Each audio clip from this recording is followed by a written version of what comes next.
ये नशावृत्ति जो लगातार इस क्षेत्र में बढ़ रही है, इससे युवा हमारा जो देश की आने वाली जो पीढ़ी है वो लगातार प्रभावित हो रही है।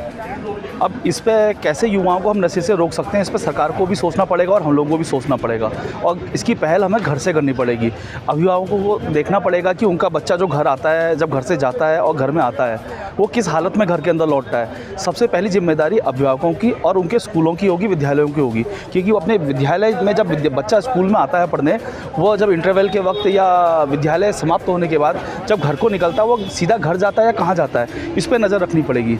तो अगर हम इन दो कड़ियों को अगर हम जोड़ दें कि घर के अंदर जब बच्चा आता है और विद्यालय से घर की तरफ जाता है, तो वो बच्चा उस वक्त कहाँ जा रहा है। और सबसे ज़्यादा शिकार बच्चा स्कूलों के बाहर जो ये लगातार इस तरह का माफिया तत्व सक्रिय है, वो बच्चों को बिगाड़ने में लगा है। दूसरी बात जो ये है कि हम लोग देख रहे हैं पुनर्वास केंद्र की बहुत ज़रूरत है। उत्तराखंड क्या पूरे भारत के अंदर नशे से लड़ने के लिए पुनर्वास केंद्रों की ज़रूरत है। इस वक्त सरकार के पास कोई ऐसा माध्यम नहीं है जहां युवाओं का पुनर्वास किया जा सके।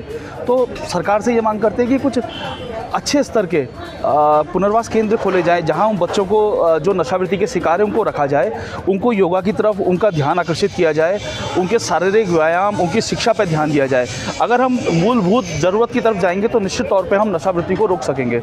और हमको अगर नशावृत्ति को रोकना है, व्यक्तिगत मेरे प्रयासों में अगर मुझे क्या प्रयास करना है, मैं लगातार जगह जगह जब जाता हूँ, मैं लोगों को यही बोलता हूँ, जो अभिभावक मुझे मिलते हैं, मैं उनको ये बोलता हूँ कि अपने घर में अपने बच्चे पर नज़र रखें, क्योंकि हम नशावृत्ति को तभी रोक सकते हैं जब अभिभावक अपने बच्चे के ऊपर नज़र रखेगा।